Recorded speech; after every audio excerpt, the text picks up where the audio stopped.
Hello, everyone, and welcome to the Downtown Eastside Heart of the City Festival and this really special showing of Indigenous Journeys, solos by 3 women. It's my pleasure to welcome you to the festival and to welcome you to this really special event featuring 3 incredible women from the Downtown Eastside.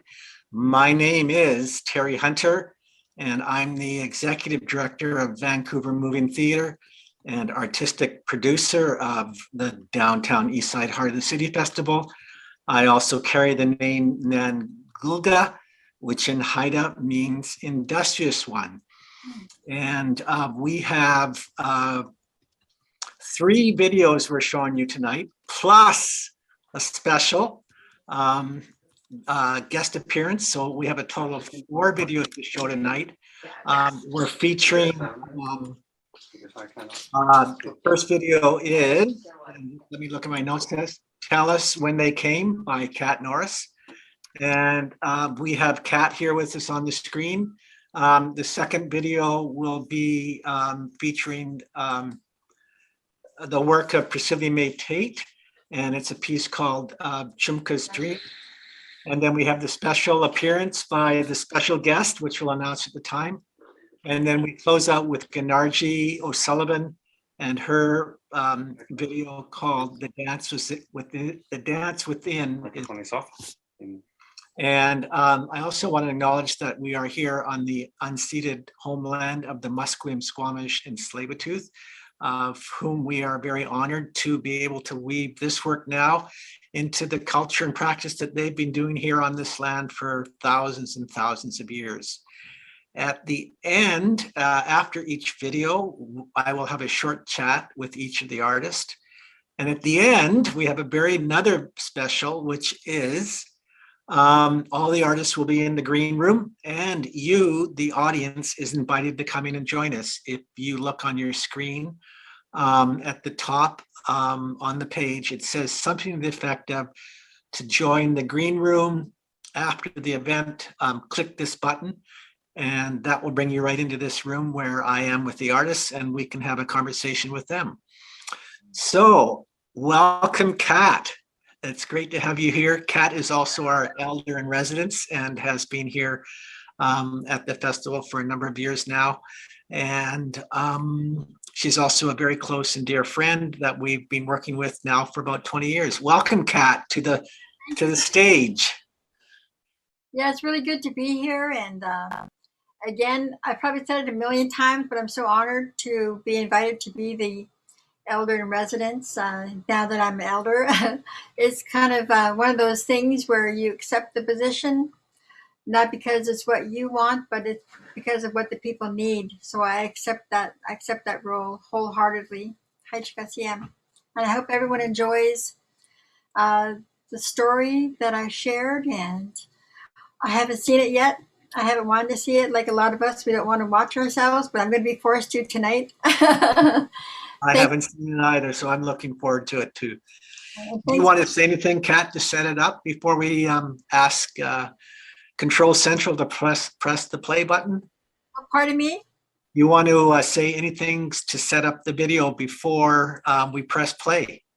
Yeah, I just wanted to share that I just shared from my heart our people's experience, throughout history, through my story, because our story as a family, shared by like numerous amounts of Indigenous people, throughout the past hundreds of years, due to colonization. So I share a little bit about the impacts, but I also, not to worry, I think I end with our strengths and where our strengths come from. So I prepared a lot, and some was, how do you say, ad lib, but I just went with my heart with the help of my brother Sam Bob. That's a good way to go with your heart. Ladies and gentlemen, Tell Us When They Came by Kat Norris.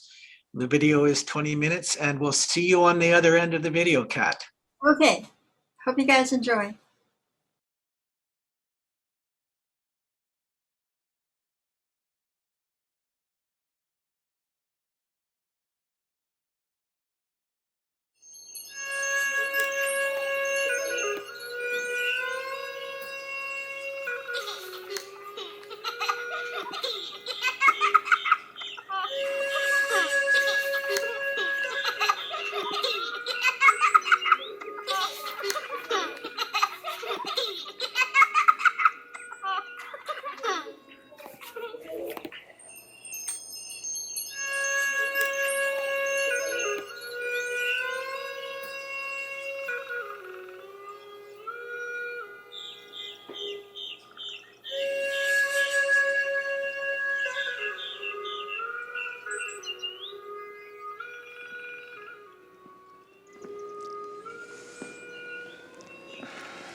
A childhood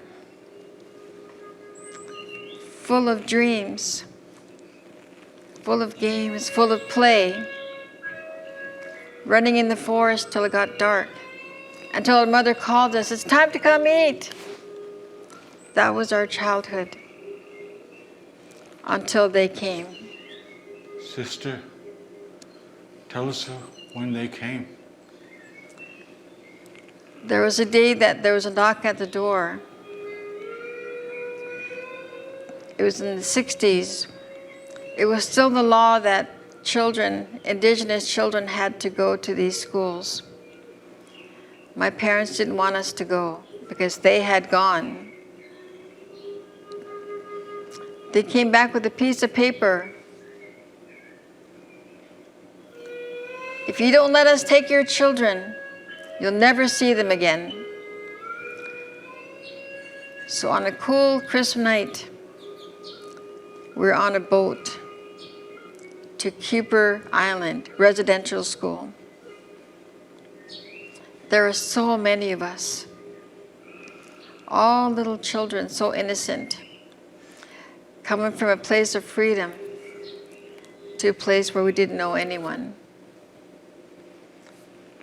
Priests, nuns were our abusers to both the boys and the girls. I lost my role as big sister. I couldn't protect my brothers. I lost my role as big sister. I couldn't protect my own sister. For 2 years, I couldn't talk to my brothers. It's by the very strength of our ancestry that helped me to keep going, and our mother's teachings, her voice in my head all the time. You have to keep busy, keep busy. You know, our cultural ways, I had a taste of it before I went in there. I could hear the drums in the longhouse, but we weren't allowed to sing. Instead, I learned Irish dance. Were we lost, sister?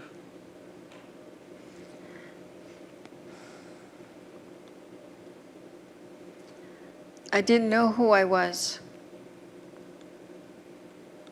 I didn't know where our parents were.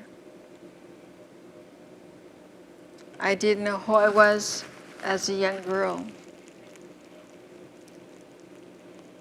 And I felt the loss of my innocence. I felt the loss of my childhood. The loss to trust my own feelings. Dare I cry? What are you crying for? I'll show you how to cry. You make a little mistake, you drop a piece of paper. What's wrong with you? Pick that up, you're so stupid, you're never going to amount to anything. We weren't talked to, we were talked down to, we're told what to do all the time.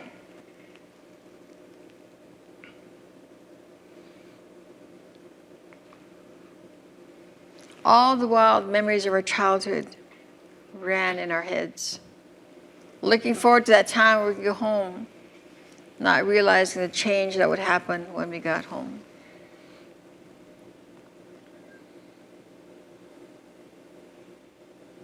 When we came out of the school,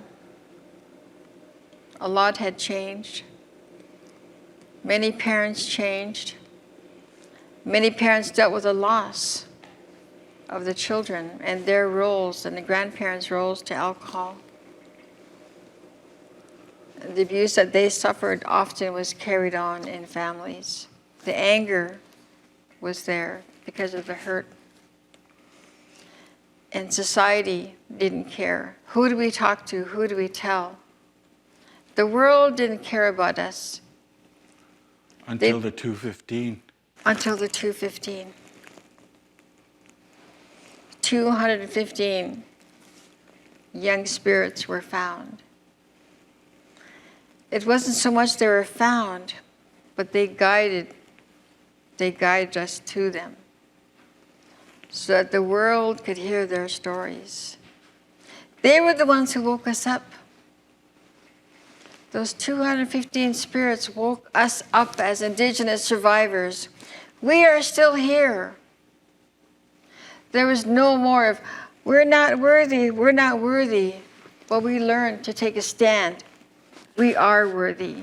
I'm worthy. And society learned of our reality, that we suffered at the hands of the Canadian government.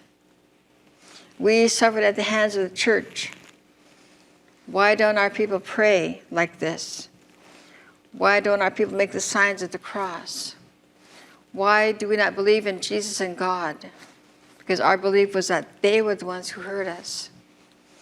But those 215 children grew into more, until now there are 6,000, and there's more. But they woke up in us, our warrior spirit, to speak out for ourselves, to share our experiences, for the world to hear, for our children. What do we do with the anger? What do we do with the hurt? Are we going to walk around like sad souls? Or do we keep walking around like angry people?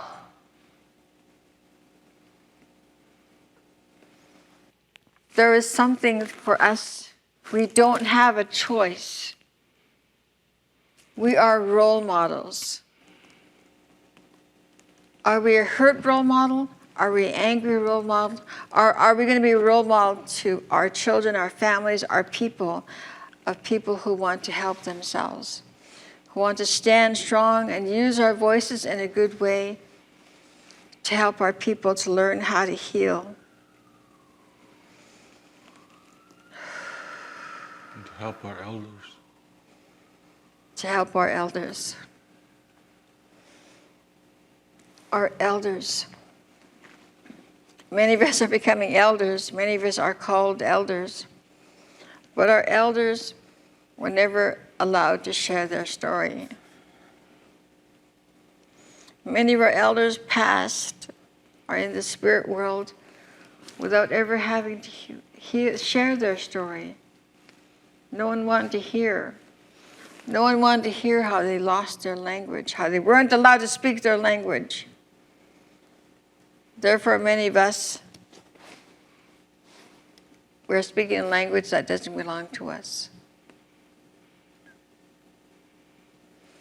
But we are all on this red road journey. Some of us are still working on the pain. Some of us are still working on the abuse. Some of us are still working on the shame. And then there are those of us who are working on bringing ourselves up to help ourselves, to help our people. To walk strong. To walk strong. There's nothing wrong with walking strong. Walking strong means feeling that spirit of our ancestors. Feeling the spirit of our ancestors that walk with us, that show us the way, that talk with us. Our culture is what brings us back. Our spirituality is what helps us. Our songs help us. O Siam, Hai Chka Siam, Hai Tzapka, Nima Ike's Quail. It's a good day today. Speak your language. When you speak your language, you're talking to our ancestors. They're happy to hear. Our survivors that were elders that are past, they want to hear this language. They're so hungry for it. And they're happy to hear when we sing our songs, when we wear our hats, when we wear our blankets, when we practice our culture, when we march down the street, raising our fists up high. That's who we're doing it for. When we dance, we're dancing for our elders, for our children. When we sing our songs, we are calling those ancestors to us, and they're dancing and singing with us. When we wear our cedar hats, it's a symbol of our pride that once went by the wayside, but we're calling it back. We're calling back our pride that was stripped away from us.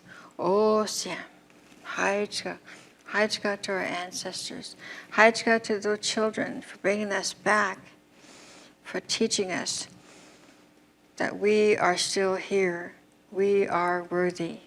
and to our allies. Our allies. I raise my hands to our allies. If our young people, our new activists, our new youth that are becoming activists, going through that stage of anger, if they look around, every march, you'll see all nations of people supporting us. Remember the support we have of our allies. Without our allies, our numbers would be smaller. Our allies bring our voices up loud, and they are our voices, they are our witnesses.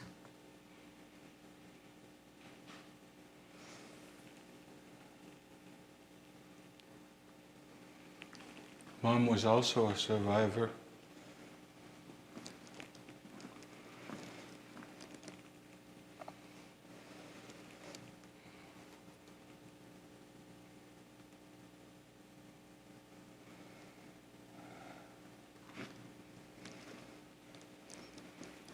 Many of us grew up with hurt parents, with parents who are 12-year veterans of those schools. Many of our parents only spoke our language. And our mother, I'm so thankful. For without her strength, we learned to forgive. We learned to share a little bit of our experiences. She learned to cry. My mother was strong. She taught me, you can't always be angry. You can't always be sad. You've got to do something. Keep busy. So next thing you know, we'd be getting to the closet, pulling everything out, sorting things out, throwing things away. I'm like, but I had to help. Then we're in another closet, throwing away clothes that we're not going to use anymore, doing the dishes, washing the floor. And so that's what I do today. When I was frustrated and so sad about finding these spirits of these children, that I remembered, what are you going to do with this anger? What are you going to do with this sadness? So I got busy. My whole house was clean. I was going to organize a rally, but now there are so many people organizing, I can step back and watch and be thankful. What are you going to do with this anger that you hold? As a people, as more and more of our children are found, what are you going to do with your emotions? You have to remember we're role models. You can either teach your children to be angry, you can hide away and teach your children to be sad, or you can teach them how to take care of themselves, how to keep busy. Let's go join this rally. Let's use our voices. Let's help the young kids. Do something. Don't just stay in your pain. We use our spirituality today. We've learned to trust our spirituality in our songs. Like Auntie Helen told you? Yeah. Or Auntie Helen from Musqueam, she was the one who told me about our mom. Our mom used to help little kids in the schools. Our mother felt a lot of fear and anger, but she did something. She went to steal food in the pantry at Cooper Allen Residential School to feed the little children who were crying. I knew that my mother was a survivor, but at that point it meant that she was my hero. She was a hero to these kids. So I learned to really feel for my mother. And today I love her so much. And I'm very thankful to our Creator for bringing her into our lives and allowing us to be a part of her life. And she's why I'm still here today, why my siblings are here today. We're all busy in the community. Awesome.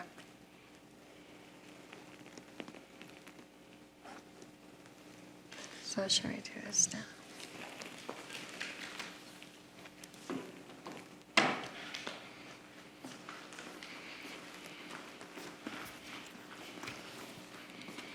So today, I walk proud in my culture. I walk proud being Kathy Norris, Zu'comulwat, Wetsuwet'en. I sing my songs. When we sing our songs, we're taking back what belongs to us. When we sing our songs, we are activists against a government and church that tried to destroy us. When we wear our blankets, we're honoring our ancestors. When we wear our blankets in this way, we are a spokesperson for our people. When our men in the Coast Sales longhouses wear this way, they're doing the work of the people. When we sing our songs, okay. When we wear our hats are symbols of our Coast Salish people. I wear it with pride. And when we sing our songs,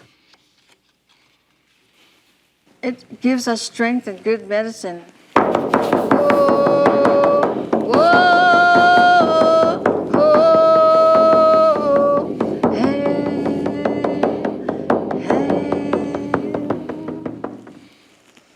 When we sing our songs, we bring strength to those around us.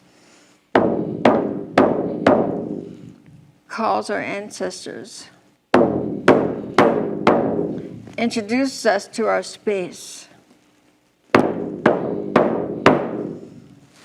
It wakes up the water, the air, the sun. It gives thanks to all of the gifts of the Creator.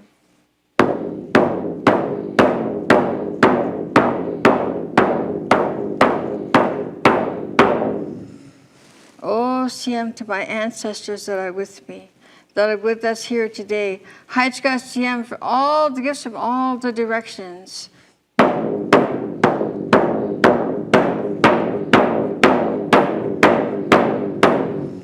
Thank you for the medicine it gives me and the strength it gives me. I am a proud Indigenous Coast Salish woman. I'm so proud to be standing here on this earth. I'm going to share this song.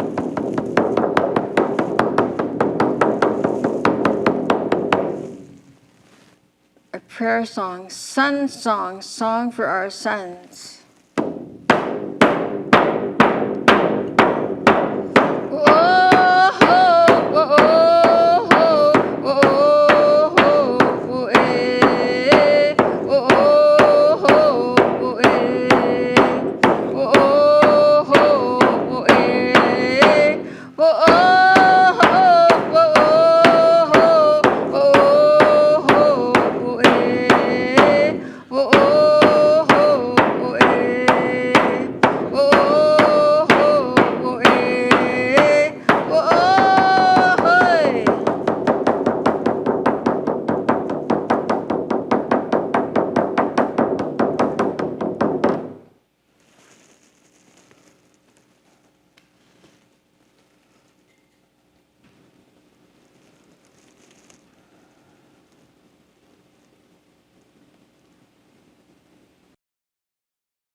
Welcome back, everyone, to being with Kat. Thank you, Kat. That was incredible. Yeah, I'm very happy, and I can see moving forward, what I need to work on in my story, but I just went with what I had, and with the help of our creator, which is Sam, and our elders, asking the questions, and reminding me about things that we need to think about, So yeah, I really enjoyed watching it. I'm happy that I was able to share a little bit of our people's story, but also to remind people that we all get strength from somewhere, Some it's from an ancestor that they haven't even met, because of the 60s scoop, and and so some of our people that we work with were adopted out and didn't know their family. So, when I work with our families and our people, I remind them, or I help them to find that, that way to listen, that you're being talked to by people that love you, that send down prayers to you, that they've never left you, So it's a big part of my work. So moving forward, that's something I want to add into this piece. Yeah. Mm-hmm. And the use of the voice, which I know is my dear friend and colleague, Sam Bob, your brother. I love that voice coming in from the side like that. It was like he was in your head, or it was a spirit voice. Yeah, that was very important, a piece to this piece, Mm-hmm.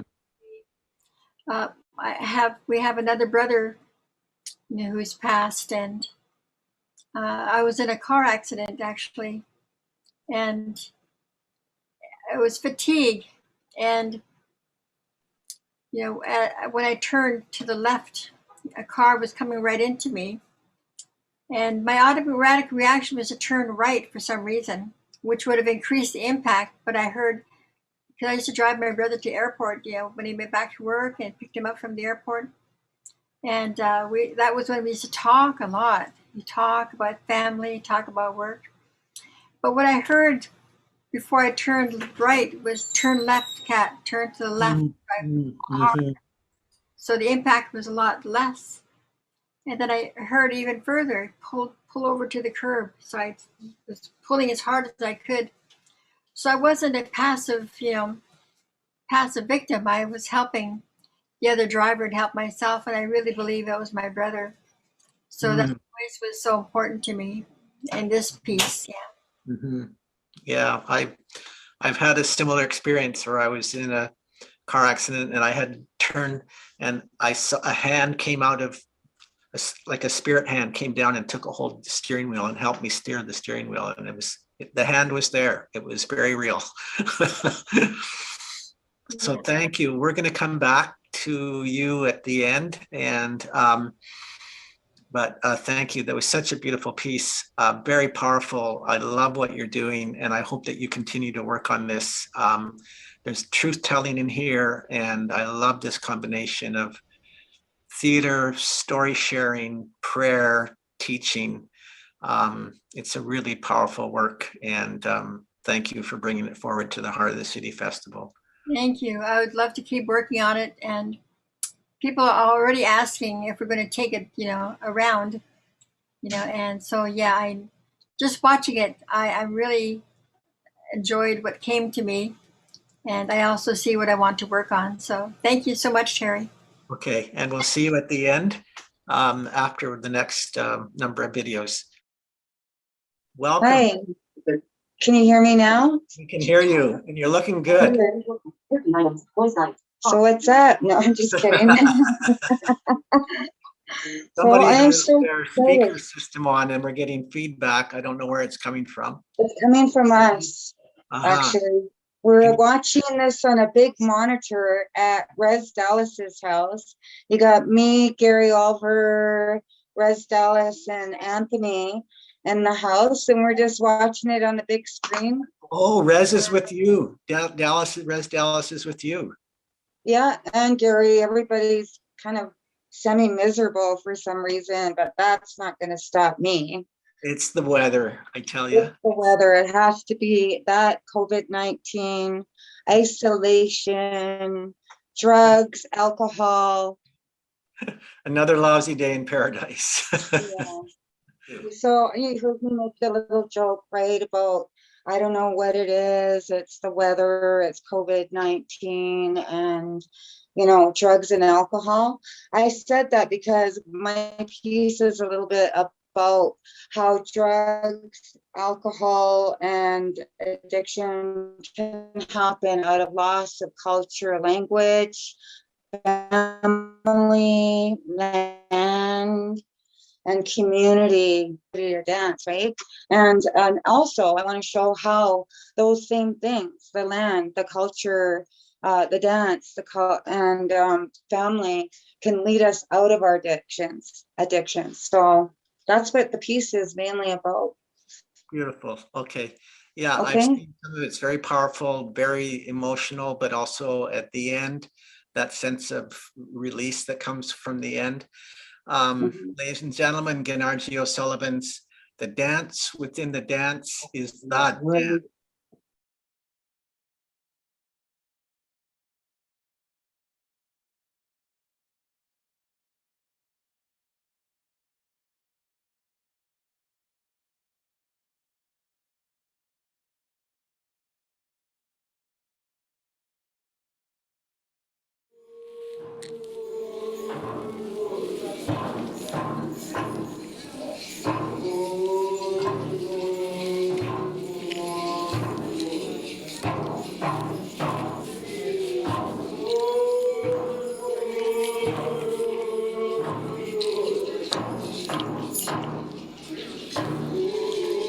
When I was born, I had it all.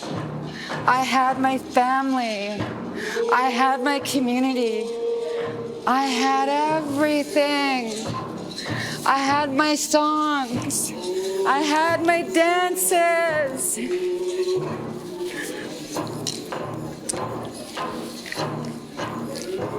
I had my land. I had everything. Everything. And then things, they just started to change.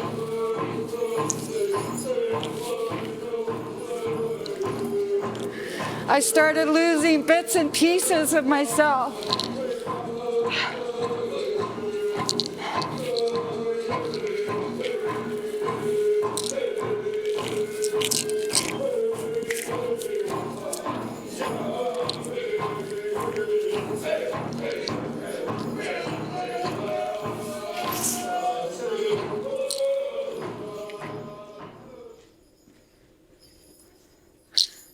Until I couldn't even recognize myself anymore.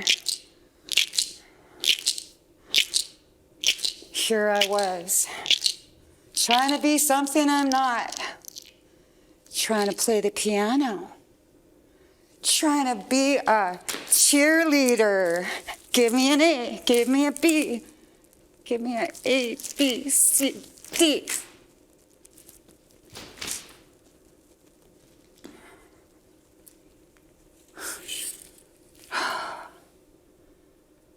It just started off, me not fitting in, trying so hard to be like everybody else. And some people, they just got a hold of me.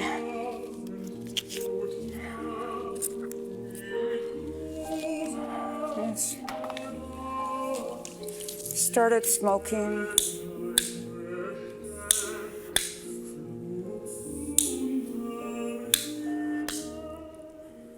That wasn't cool enough, was it? No, it wasn't cool enough.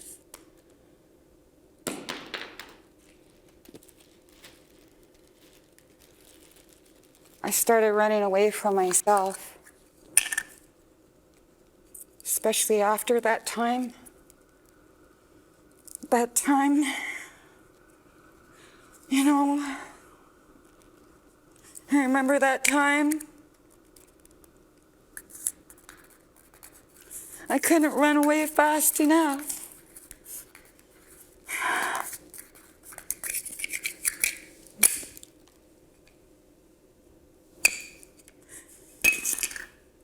pot just didn't seem to be enough. Yeah, that's when I discovered crack. They say just take your screen, you know, go put it together like this, you know, stick it in there like this. You don't want to make it too tight though, right? Or you won't be able to get your hit, okay? So just put it in there like this. Yeah, there you go. There you go. Good job. Nothing like crack. Nothing like it. Got your little push stick, your screen. Make sure you got a good lighter.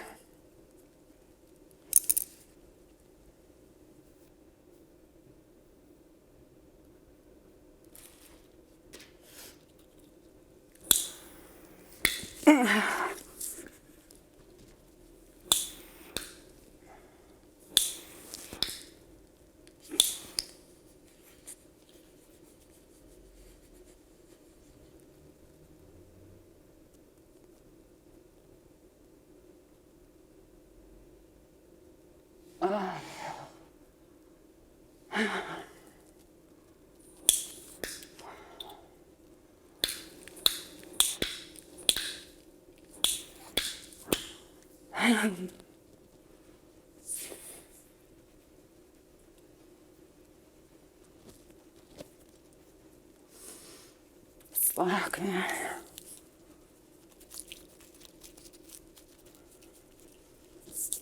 Oh, it's hot.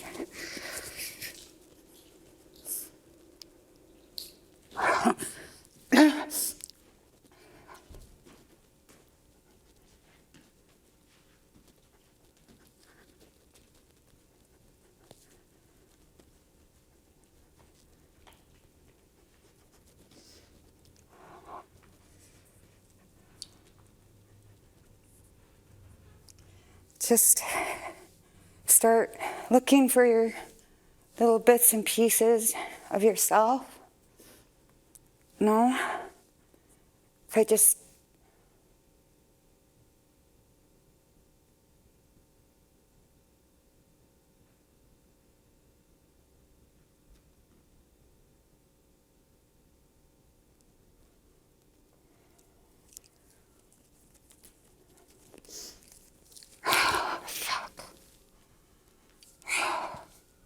I'm so fucking high, man.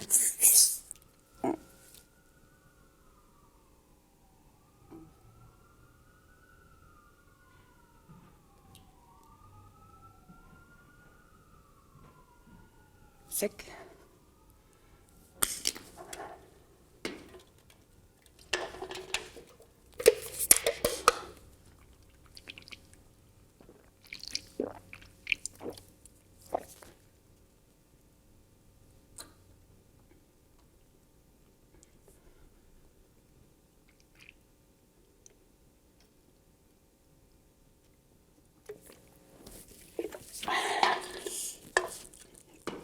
I gotta come down.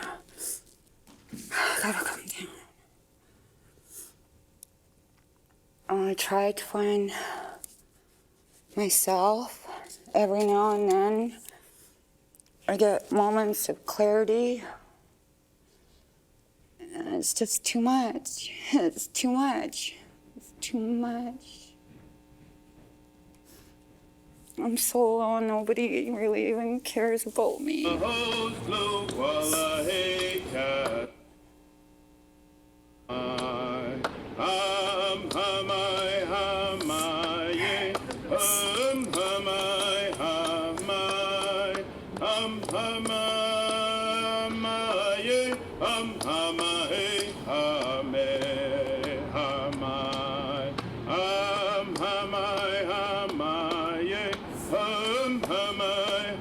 I don't even recognize myself anymore.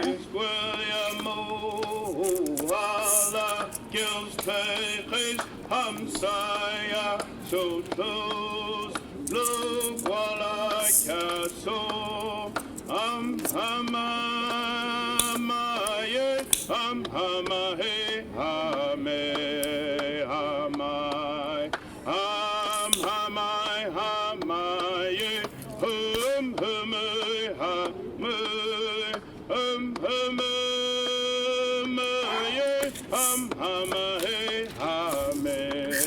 hamai,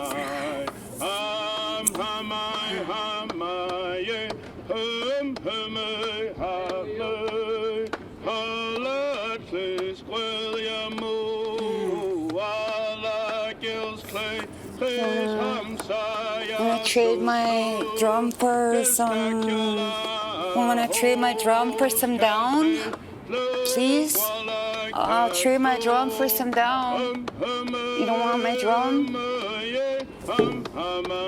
How about my dream catcher? I want my dream catcher. Please, I just need some down, man. Come on. Just trade this for me for some down. I need some down, man. I'm sick. I'm so sick right now. Please. Please.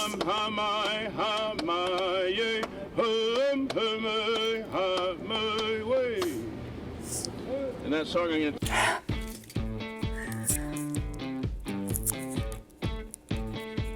I lost everything. I lost my land. I lost my mom. I lost my dad. My brother. I lost me. I lost me. I lost everything.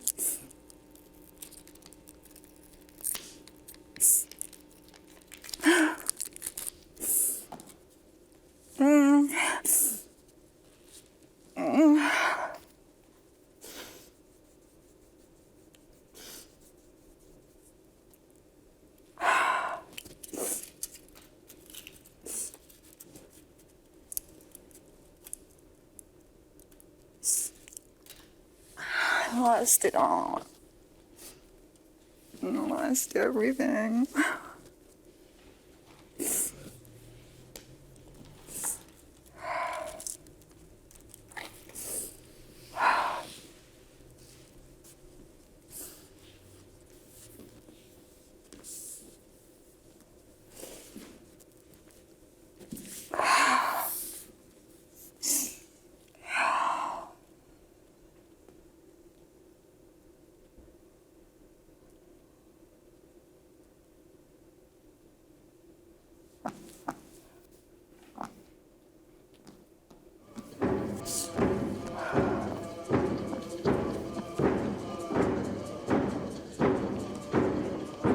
Hama, hama, hama, hama, hama, hama, hama,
I'm done.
Welcome back, everyone. That was the Dance Within the Dance by Gunargie O'Sullivan. Boy, what an amazing piece. So powerful. Unfortunately, we've lost Gunargie with all the Zoom setups. So we're going to move forward into the next video.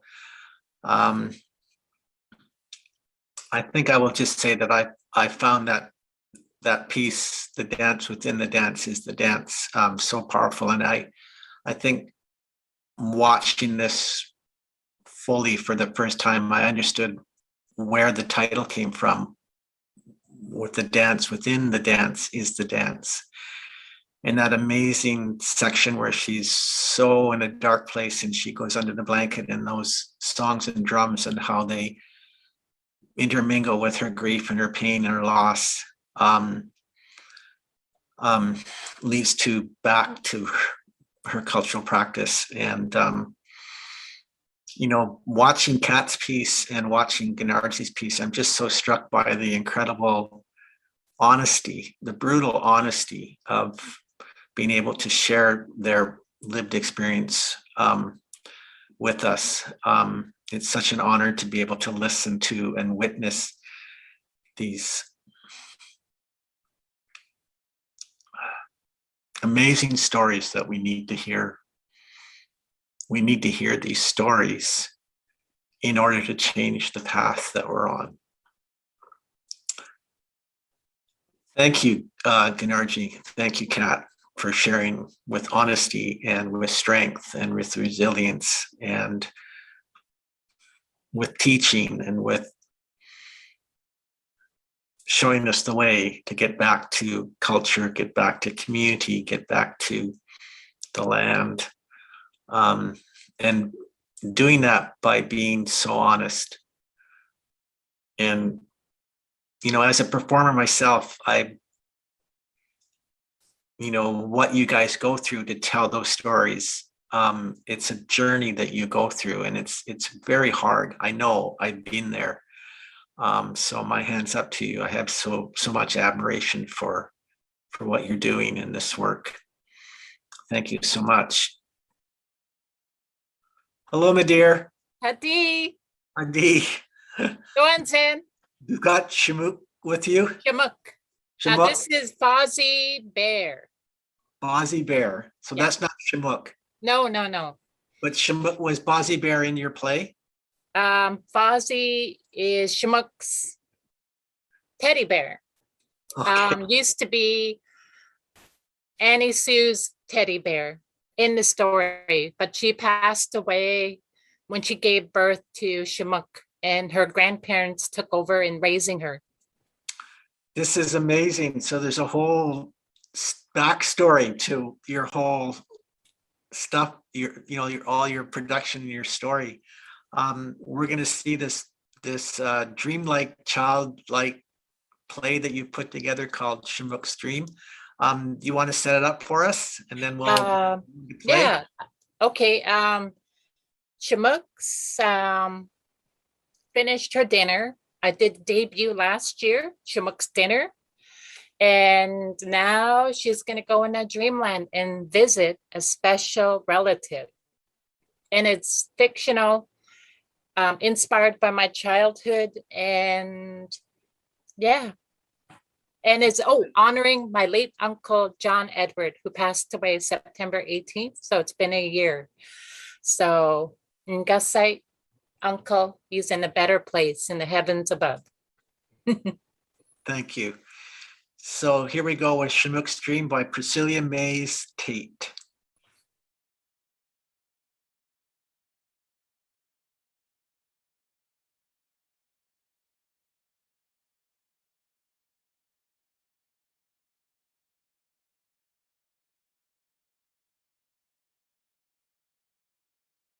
Chemukh, it's time for bed, and yes, Fozzie Bear's all clean from the huckleberry stains. Here you go, yes.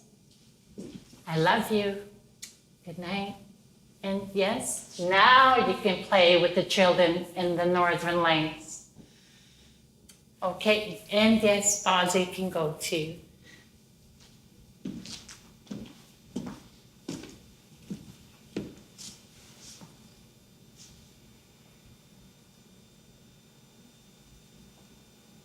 I love you this much, Grandma.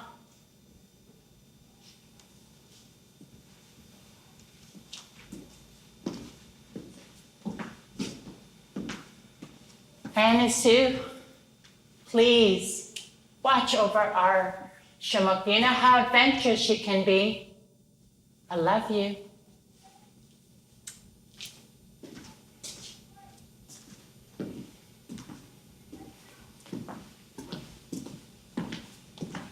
Chemukh and Fozzie were hugging each other. She closed her eyes and she was on her next adventure. As she opened them, she was in a bed of snow. Her and Fozzie were making snow angels back and forth. She grabbed one snowflake and the other, and poof, transformed into Michael and Raphael angels that helped rise the chair up above the clouds. Up they went. And just as they were leaving, her mom appeared beside her. Hi, my little monkey, yes? Hi, Mom. Oh my goodness, I missed you, yes, Mom. Mom, can we go to the Northern Lights? Oh, yes, anything, my little monkey. Amelia Shimya, shouted Michael the angel. So they continued, and they seen other children in sleighs and angels ascending up in the clouds. Then poof, they went through a cloud that felt mystical and smelt like huckleberry peaches. And there out in the distance was a four-legged creature. Arr! Oh my goodness. It was getting louder and louder, and it was Panda Bear. I'm a Panda Bear. Come on. Panda hopped in and they continued. Up they went. The full moon glistening away. And as they reached their destination, they went through the clouds and parked on the bottom of it. They got up. Wappy, are you going to come and play with us? Oh, no, my little monkey. I have to pick up, we have to pick up other children too, you know? Okay, love you too. So they took off to pick up more kids below on Mother Earth. And the three of them, there's three, Mom, Fozzie, Chemukh, four of them because of the dog. So they descended their destination, and there was the playground. And there on the side was 4 huckleberry peaches ice cream float. They're jumping, hopping like they were on the moon because it was so soft as they walked. Felt like they were on a trampoline. And they reached and reached. And there they sat and enjoyed their huckleberry peaches ice cream float. They looked down afar from their sky-top restaurant, and there was Iskid with the tiny miniature windows that lit up their tiny houses. Ooh, I love this. Here you go, Fozzie. You love it too? Yeah. Oh, so they enjoyed their floats. They're all full, and Chemukh wiped the muzzle, rubbed the tummy. She knew it was true, even though her grandma didn't believe it. And then they joined the rest of the children in the playground, playing on the sleighs, on a slide, the teeter-totter, the swings. The landings were so soft, like they were on a soft armchair. After that, they started making cloud angels with the other children and playing clouds, throwing clouds balls to the other children on the other side of the clouds, beside them, in front of them. They continued until they heard the angels, Chemukh, it's time to go. So they went, they ran to the sleigh. All 4 of them hopped on.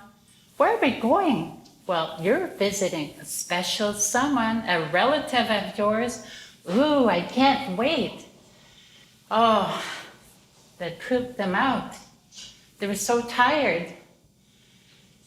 4 of them slept through, and the angels continued, rising the sleigh till they reached their destination. As they were going through, the colors changed. They were green, iridescent, and the smell of the forest getting stronger and stronger. And then they reached their destination, and there was this iridescent green and blue, the water flowing along the path, the smell of fresh trees, birds chirping, the moon so vibrant it felt like a planet of its own. Yeah, yeah. The angels got them up, pretending to be horses. Oh my goodness, where are we? We're here. Are you coming with us? No, my dear, we're not. We got other children to pick up. Enjoy your visit. Sue and Annie Sue, Panda Bear, Fozzie, and Chemukh, you little Chimia. Bye, Rafi. Bye, Mike. I love you. We love you too. So they continued their path. There were so many iridescent colors that represented a path for each children. They said their highs and byes. They continued and continued, long ways. Chemukh forgot how long she was walking. She skipped and hopped like she was on the moon. She waved at the mountain, this beautiful, magnificent mountains. It swayed back and forth with every step she did. It beckoned and welcomed her to the unknown lands afar. And then all of a sudden it stopped. The path, the forest, there was a slope of sun, gold, sand, and at the bottom there was this immense lake. Annie Sue gestured her to lead the way. Chemukh transformed into herself as a wolf. Arr! The rest followed. Arr! And they went racing down the slope. And Panda Bear meowed like a lion. Meow, meow. So they raced down to the slope, and there stood in front of Chemukh was this commercial fishing boat. They heard clomping of a hammer back and forth. Hati, Uncle John Edward, it's Annie Sue and the crew. Clomp, clomp, clomp, and whoa! It's you, Annie Sue, geez, niece, and the crew. Hati, Uncle John Edward, this is Chemukh and the crew, Fozzie and Panda Bear. Hati, Uncle John Edward. Chemukh gave his uncle a hug, her uncle a hug. My girl, Uncle is a carpenter and a jack of all trades, right, Uncle? Uncle, what's a carpenter? Do you make carpets? Well, little yes, if I did, I'd make the kind that would fly. No, yes, a carpenter is when someone makes things out of wood, like my commercial fishing boat. And my girl, yes, a jack of all trades is someone who can make anything out of anything. Ooh, can Fozzie, Panda Bear, and me help make the boat? Well, more the merrier. So the two adults helped the kids up a ladder and onto the boat. They went aboard themselves. As they reached the top of the boat, they toured the top deck. First thing they inhaled was this fresh cedar, and beneath their feet was this reflection of the full moon that lit up the grain of this gorgeous wood. The cedar boughs was a symbolism of blessings of the boat. And below was this empty canvas. The last thing that needed to be covered was this protective coating. And Uncle had an idea. Yes? Would you like to paint my boat? Ooh, really? Yes, I'd love to. Ooh, I want to paint all of us, a shooting star, and Rafi and Mike dancing in the cloud sky above. I'd love to. So Chemukh, her and Fozzie got so lost in their world, unleashing their artistic talents, and did the special paint that Uncle provided. It was glitter paint, so vibrant, so luminous, that he said it could be seen light years away, and she believed him. They continued to allow the paintbrush to do its work, while Panda Bear re-inspected the deck with his sense of keen smell. Uncle and Anne-Marie headed the opposite of Chemukh to sit and relax. Yes, niece, how is your trip coming up? Uncle, oh my goodness, it was so breathtaking and mesmerizing to see my daughter interacting with Fozzie and Panda, and she helped me unleash my inner child. They continued. Uncle poured some hot tea for the both of them, enjoyed the full moon, cosmics, asteroids flowing through, until he told his incredible plans. You see over there, at the far edge of the aurora, that's where I'm going to sail. I want to see what's on the other side of the northern lights. Uncle, I can easily tell you that. It's the rest of the universe. I know, yes. Just imagine exploring it. So they sat and shared fond memories of their earthly experience and continued to wonder what the galaxy has to offer. And then they heard Chemukh. Of course, she hummed and chattered. To Fozzie, they turned to check her work in progress. Then, Panda Bear quickly dipped his paw in the glitter paint and blasted it on the bottom of the canvas. And voila, the work is completed.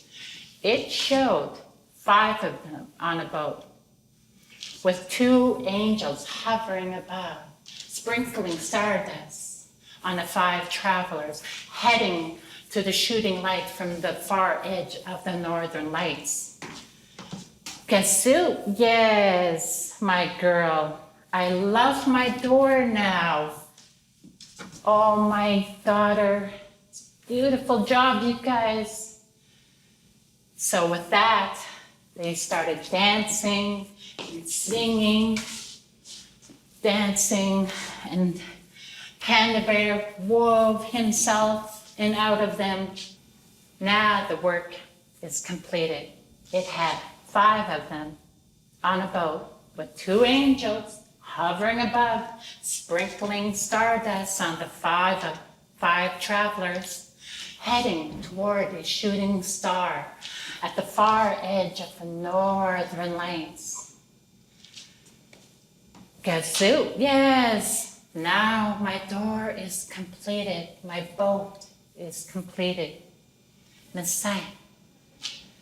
Oh, my daughter, yes. You guys did a fantastic job. I think we need to celebrate. So they all celebrated in dancing and singing, while Panda Bear wove himself in and out of them. The celebration lasted until the sky above grew light. Chemukh was getting tired. Annie Sue knew that because she was yawning. It was time for her to go. Uncle gently scooped the 2 up. Gently scooped Chemukh and Fozzie in his arms.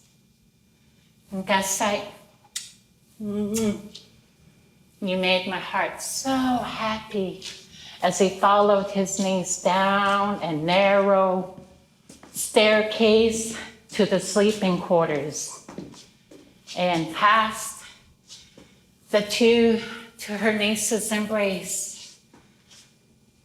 She cradled them for a moment or so until she tucked them in bed.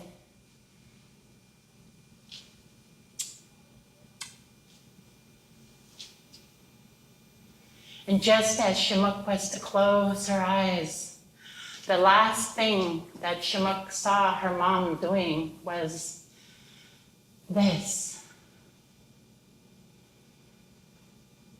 I love you this, oh wait, I love you this much, Chemukh. The end.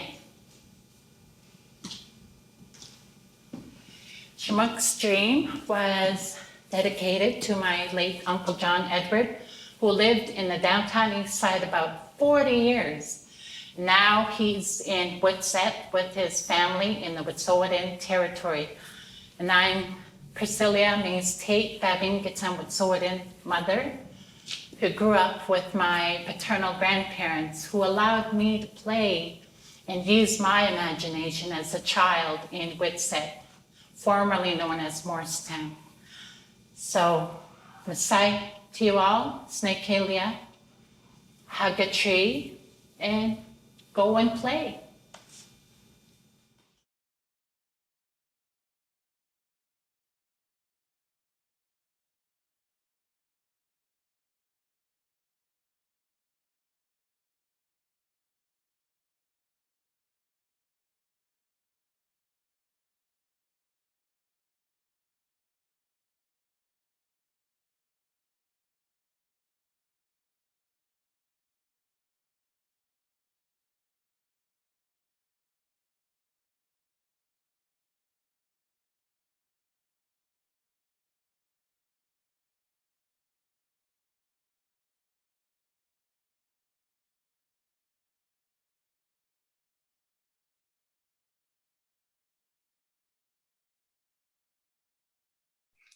Hello, everyone, and welcome back from that fantastical journey into a magical land, or a magical sky space, a magical dream.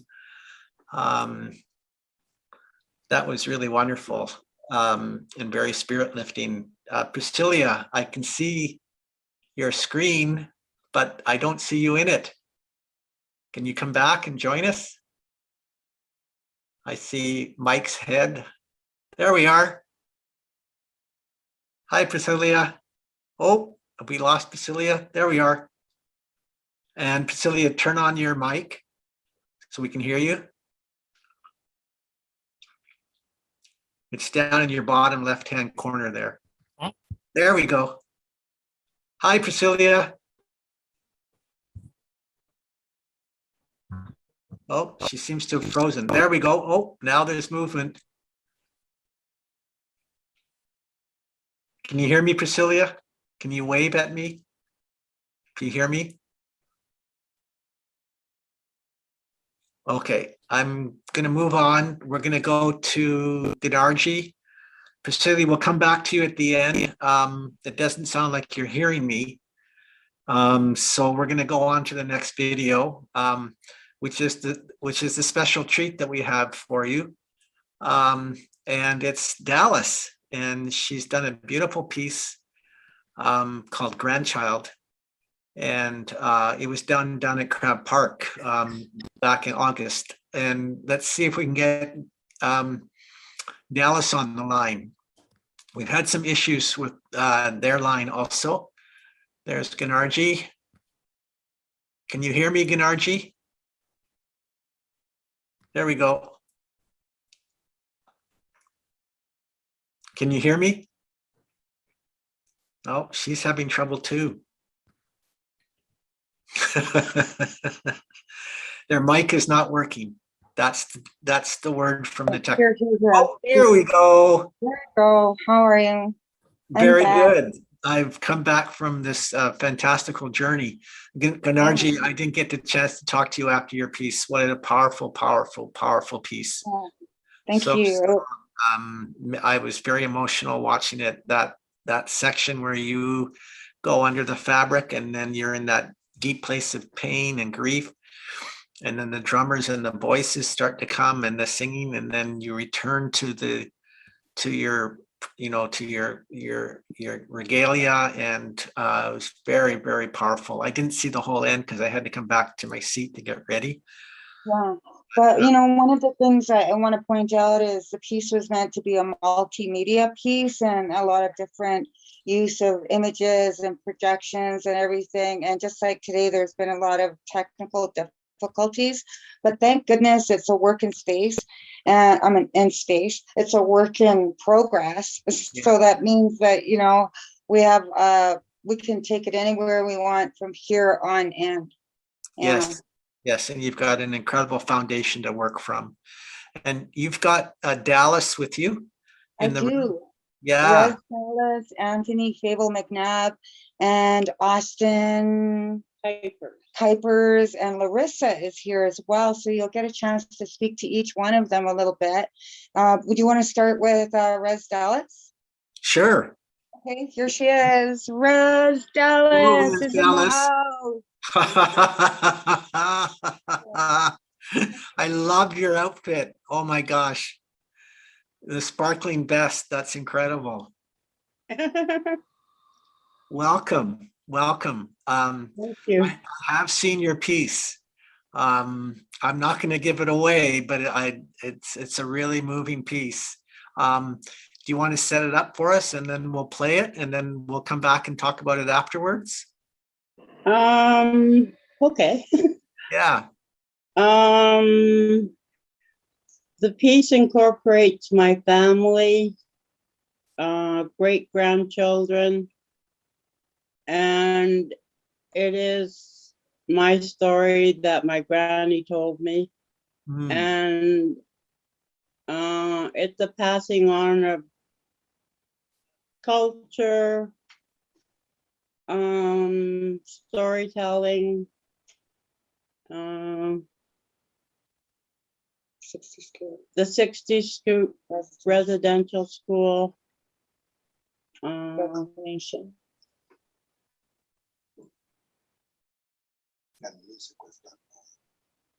Oh yeah, and the music was done by Anthony Fable McNabb. Hello, Anthony. Oh, hello. How you doing? I'm very good. It was nice to see you on the street the other day. Oh yeah, I remember that. Cool. Yeah, yeah.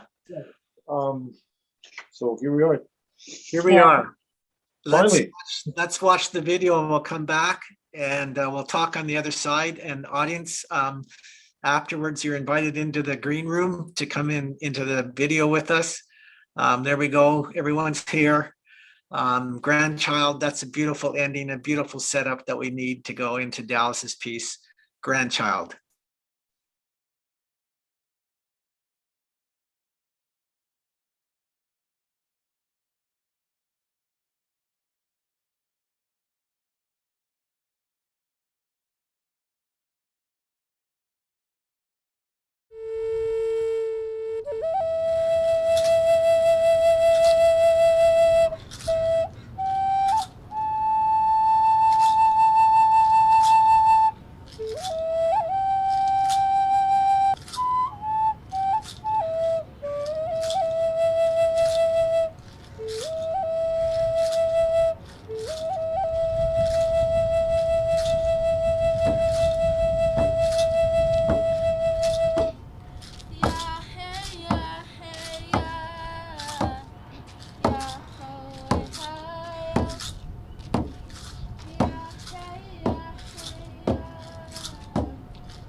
Grandchild,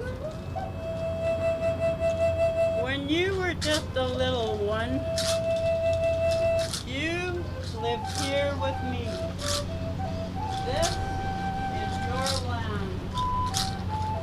This is your home. Your mom, your aunties, and your uncle too all went to Cooper Island Residential School. There was nothing I could say or do. That's what my granny said.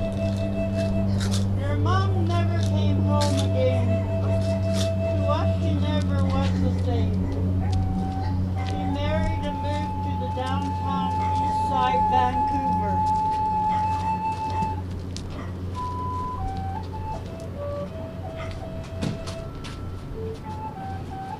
One day a social worker came. She packed you up, took you away.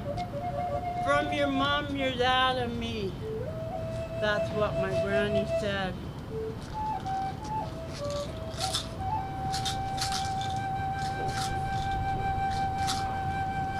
Your daddy used to visit me, but it's been a long time now. I heard he died in a car crash. That's what my granny said. Tears rolled down her soft, wrinkled face as she recalled her pain. We hugged, we cried, we both are lost. Then she whispered to me, "We are of the Salmon people.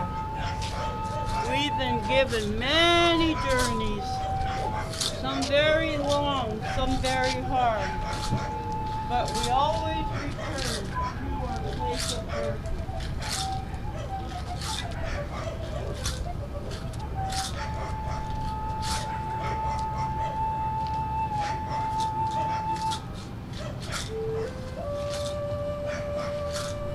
Cedar, sage, and sweetgrass sang their sweet song for you to celebrate your journey home. That's what my granny said. Sometimes a whispering wind repeats her words to me. Cedar, sage, and sweetgrass sang your sweet song for me to celebrate your journey home. That's what my granny said.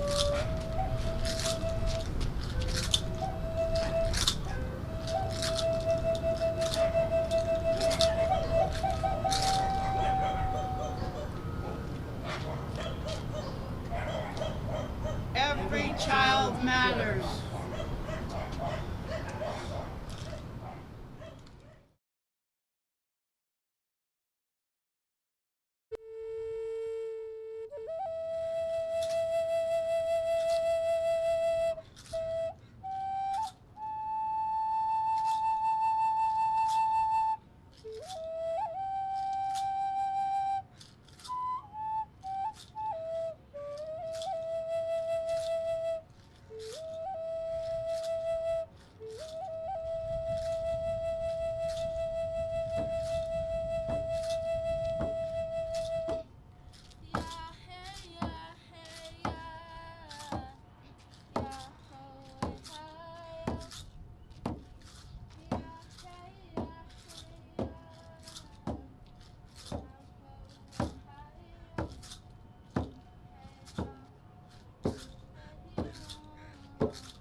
That was Grandchild by Dallas.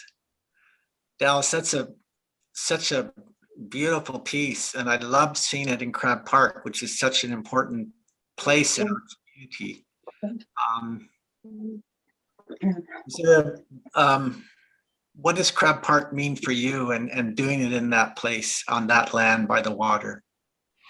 Well, Crab Park is an old traditional gathering place, and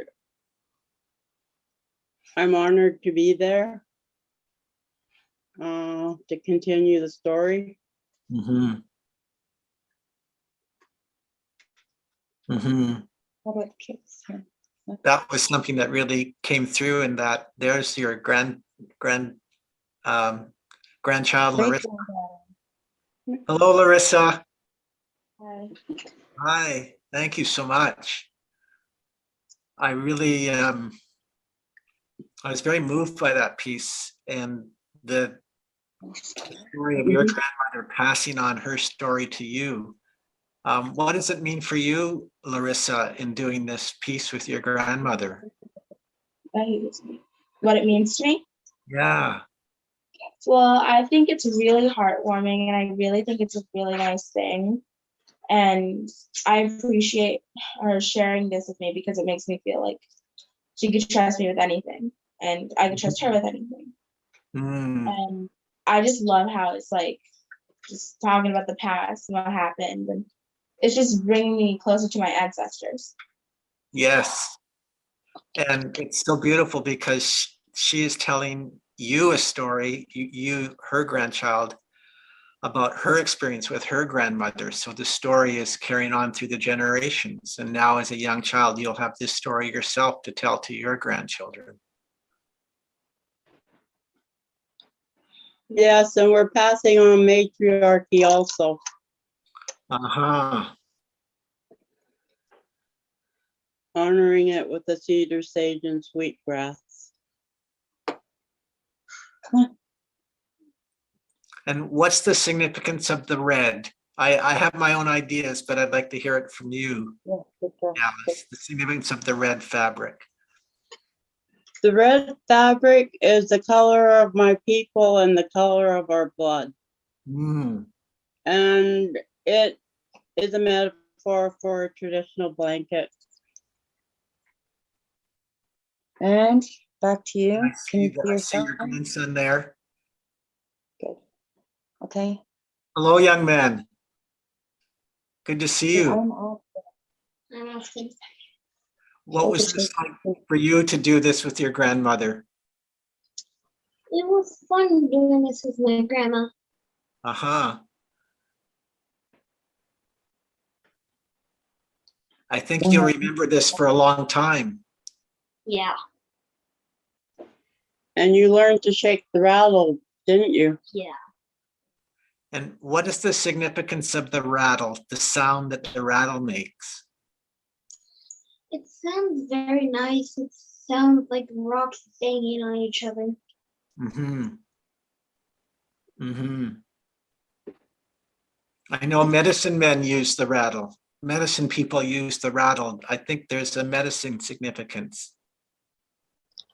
Yeah. When you wake me up. Yeah. Okay. Thank you so much. And then Favel, hello, sir. Hello there.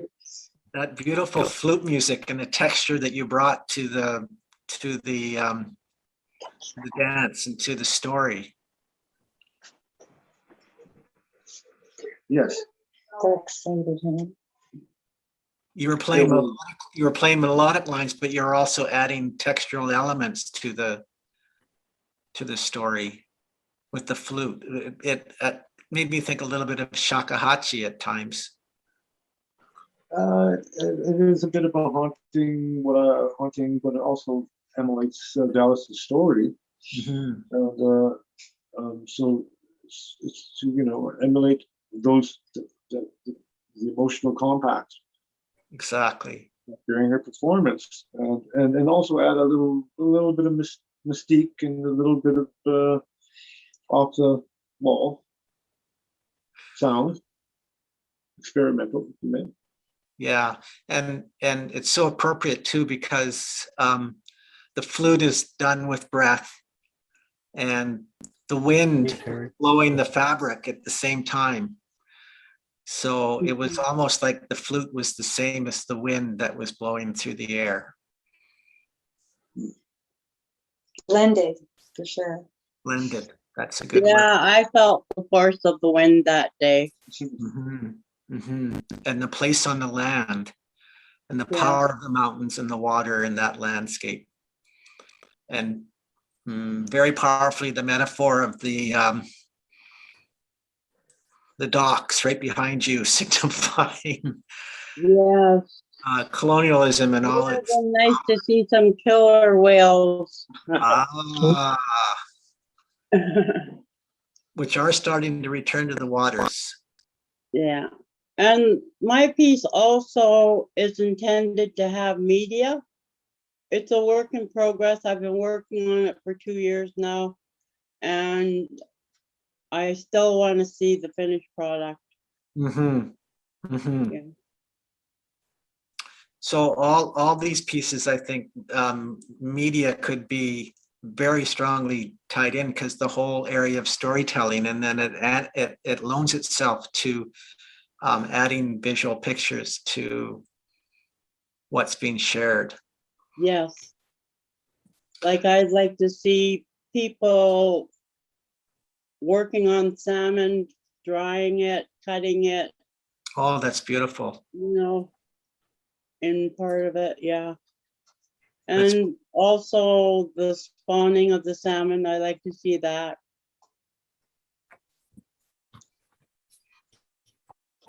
I can see that. I can see those images there. They really resonate.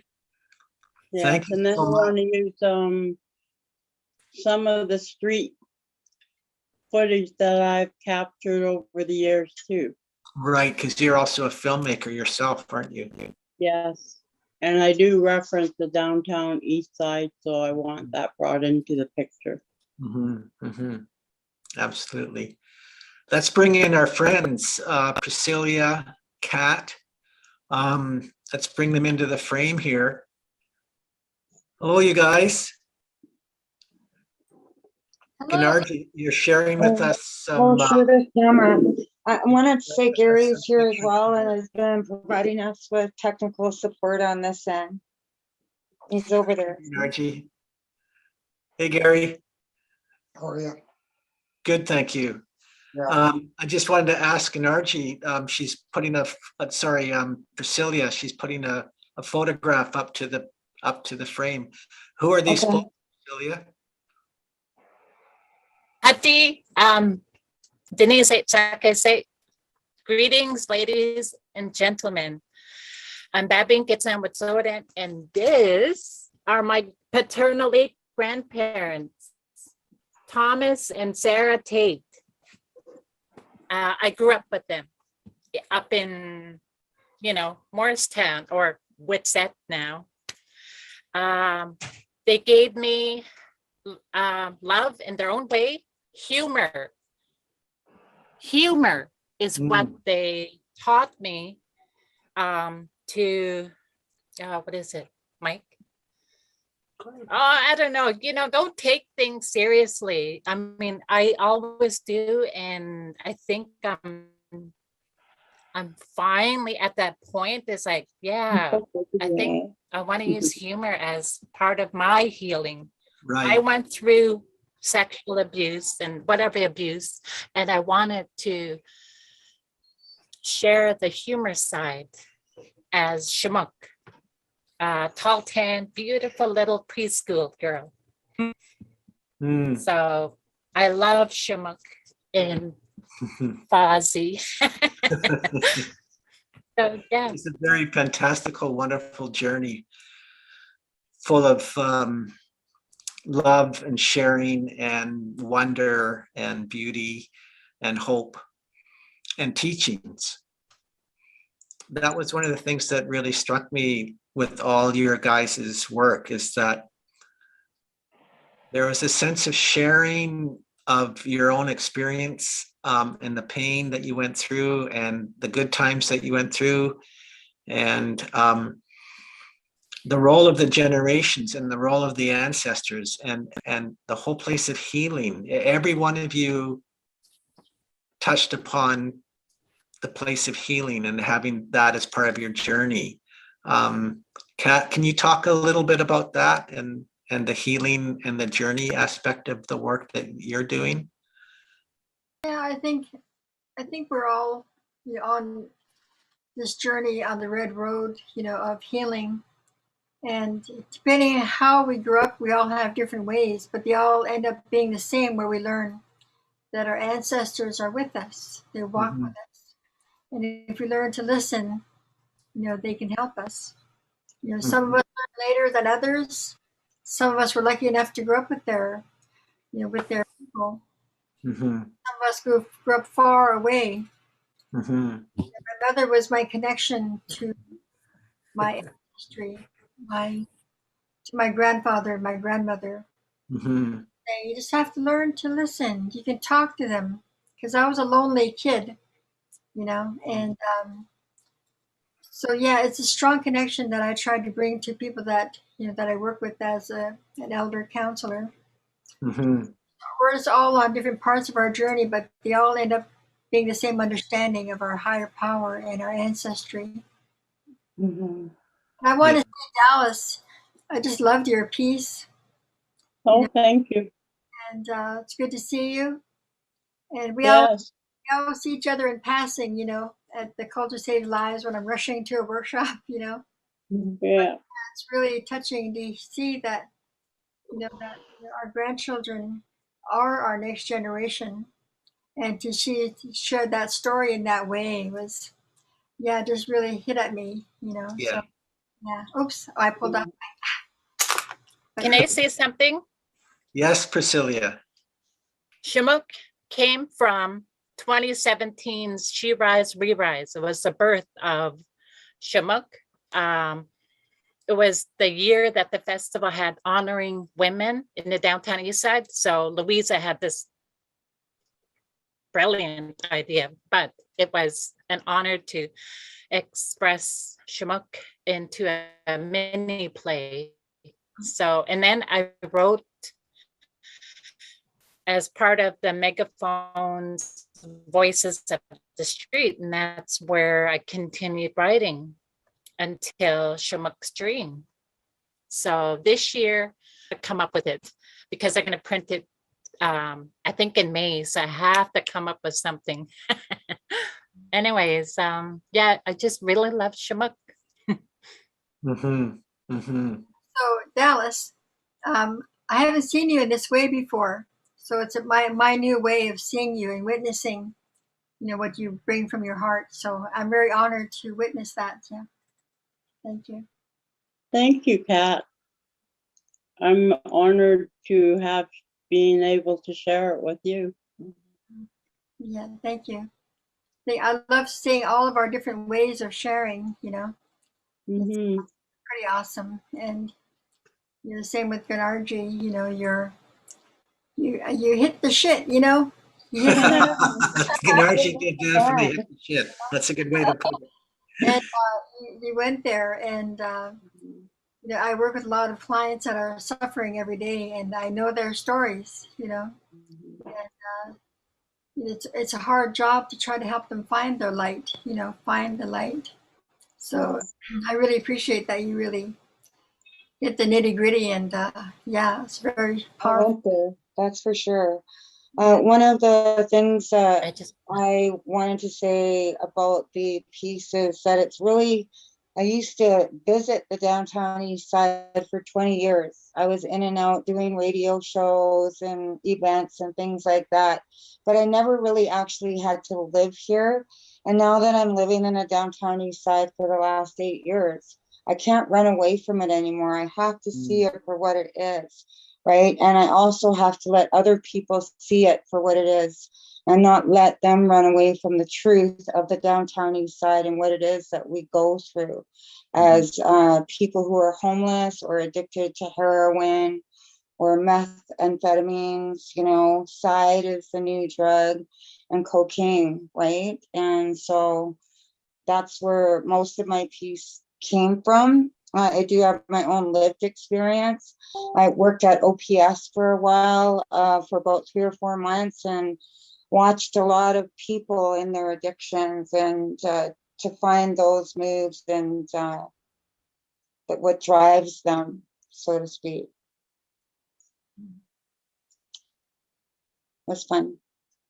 Yeah.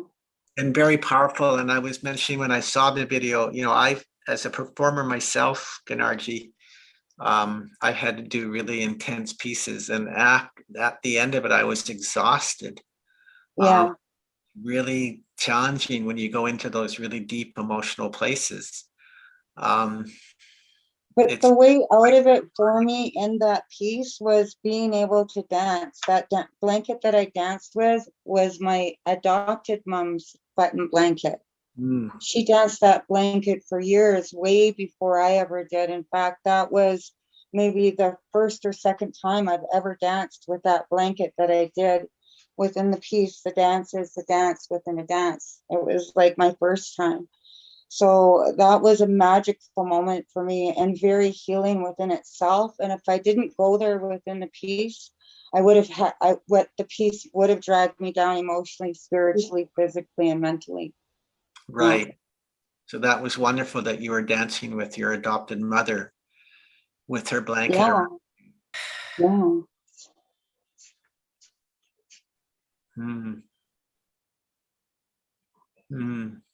Can I just say something? Please. Sure. My paternal grandparents, Sarah and Thomas, they spoke the language fluently, even after going to Lyackson Indian Residential School. They had a sense of humor. Even the shit that they went through, they brought in the humor. And I witnessed it as a child, them speaking to some of the elders that came to visit us. And it was so nice to see them laugh and just with the humor that they shared, and just hearing the language. I wish they taught me, but they gave me the freedom to play and use my imagination living in Morristown. And it kind of saved me from the trauma that I faced. Being outside, playing with the younger kids, just using my imagination and just getting lost in playing. And it really saved me. And plus, I got to boss the younger kids around. So, yeah, that one time because I went to funerals and weddings and whatnot with my grandparents, and I had the younger kids bury me with leaves. And I said, I can't hear you, not crying loud enough. My teacher's like, what are you guys playing? It's like, oh, we're playing funeral. So a 6-year-old kid playing this funeral? And my teacher's like, you got to play something else different, she suggested. So I guess with the trauma that I faced, I kind of used humor as part of my healing. Visual art, whether it's visual art, dancing, writing. My debut was with the Megaphone magazine, Voices of the Street, and then performing it with Heart of the City Festival last year, my second time this year. And I want to end with Chemukh on a bus, waving to her grandma, spreading her arms wide as she could, both of them. Her first day to go to kindergarten. So that's how I want to end the series of Chemukh. On the bus? Yep, in Iskit. On a real bus going down the street? No, it's a fictional story, so I just want to end it that way. I had this image of you being on the Hastings Street bus and oh no, this is look up at the window. Yeah. I gotta add that humor is what saved our people. We have a lot of comedians out there. One of my family members went through so much, and he was a comedian of the family. That's how we survived, Yeah, and, that's how I survived, is humor. Yeah. You can't laugh about it. Yeah. So the same as our Black brothers and sisters, they're well known for.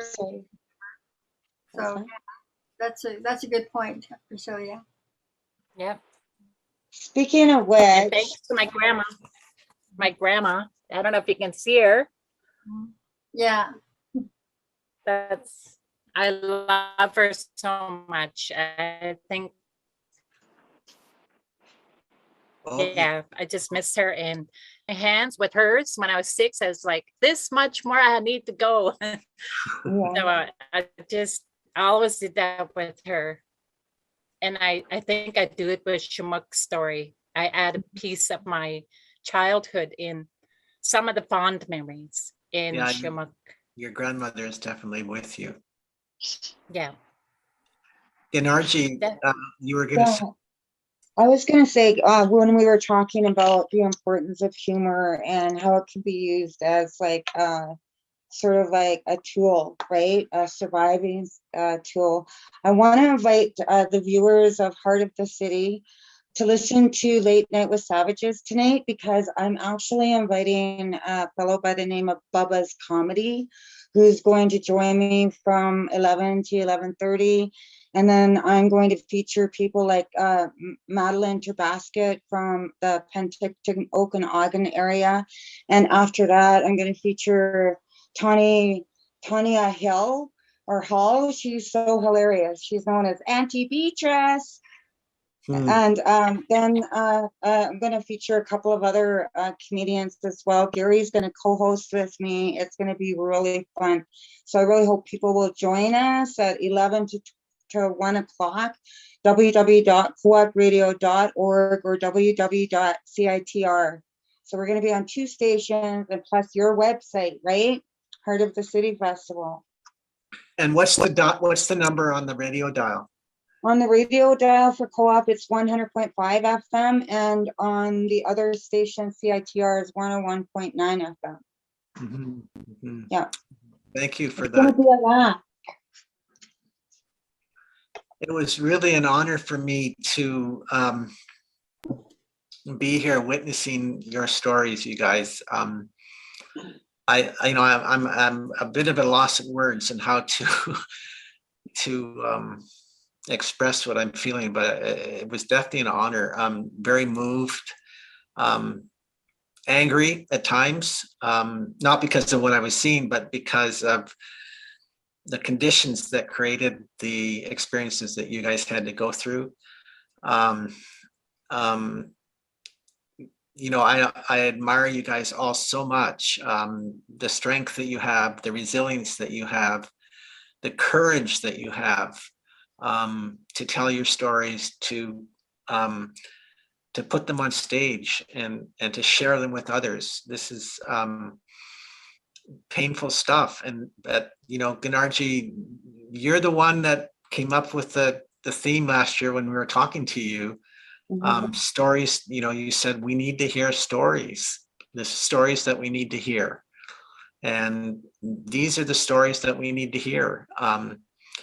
And I know for me, growing up white, growing up middle class, growing up as a, 60th generation Canadian, but also as a settler, these are stories that I need to hear. And these are stories that my fellow Canadians need to hear. And because it's through these stories that we get a better understanding of the experiences that you folks and Indigenous communities all across Canada have been going through, and they're painful stories. And it's people like you who have the courage and the creativity to be able to share your own personal experiences with us and help us to see the world with fresh eyes. So thank you very, very, very, very much. I really admire you guys and love you all very much. And thank you for facilitating, and giving us the space and the time and putting in all the effort that you and the Heart of the City did to help us to have a voice. Yeah. Thank you. Well, thank you for that. It's also for me because by doing this work with you, I get to learn from you guys. You guys are my mentors. And you remember that. Oh, I do. I tell you, I do. You guys are our mentors. It's from you that we will learn and be able to move forward in a better way. And you guys are warrior women. and matriarchs, and we need to listen to the matriarchs, and we need to listen to the warrior women, and you guys are those in spades, to make metaphors. I don't call myself a matriarch, but I'm a warrior woman. Yeah. Yeah, definitely a warrior woman. And I'll Okay, play little so segments from our I'm using performances that- tonight on Late Night with Savages too. I'm using that word a little loosely. I understand. Thanks, Kat, for clarifying that. But so that's an interesting question right there. What's the difference between an elder and a matriarch? You're asking me? Yes. Well, I think there are a lot of differences. It depends on where you come from. In my Salish territory, we don't use the word matriarch. You know, we actually were a patriarchal society. You know, and we had like our people were equal. Our elders were equal at equal levels. The only difference was in our teachings about women's time, where there were strong teachings, but they're practical. They're practical teachings, not just because the men are going to lose their power. But way back in the day, they didn't have pads. You know, we have pads and tampons. We didn't have that, so we couldn't go running around. You know, man can't go hunting if he's, you know, if he's going to be in danger. So it was part of our job to keep him safe that way. You know, and matriarch, I think that's a term that's used a lot today, but it's the same as an elder. You know, I let myself be called an elder because of the work that I do. But outside of that, I'm just Kat. Outside of work, outside of the treatment center, you know, I'm just Kat Norris. And the young ally activists, I'll let them call me elder because they need that. They need the.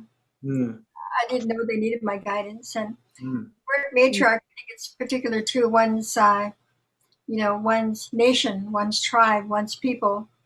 You know, they have that specific delineation for that, but it's someone that in the family line, you know.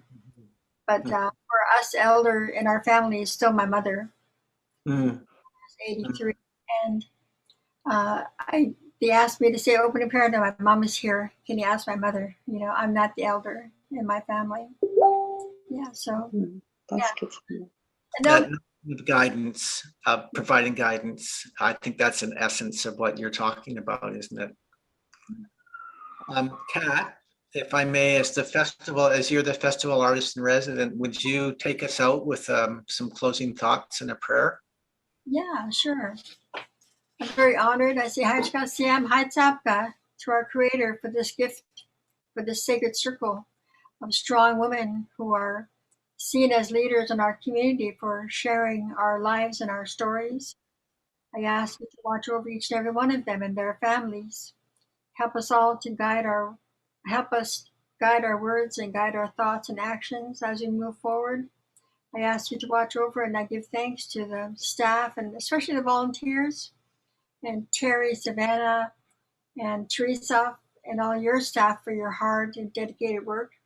I ask you to watch over them and remind them to take care of themselves. We give thanks for all of the gifts of life and all of our life givers, from each grain of sand, the ground that we walk on, the air that we breathe, the water that we drink, those that fly in the sky and the four-leggeds, that which grows from the ground. These are all life givers, not just the ordinary human beings that walk this earth. But we give high thanks for our ancestry, all of us, for without the strength of our ancestry, no matter where you come from, we wouldn't be here today. And I give thanks for divine guidance. Oh, I mixed up Haichka and Sapka. Haichka, Sapka. I made up a new Indian word. Guys. And a shout out also to Jonathan working in the control room. Thank you, Jonathan.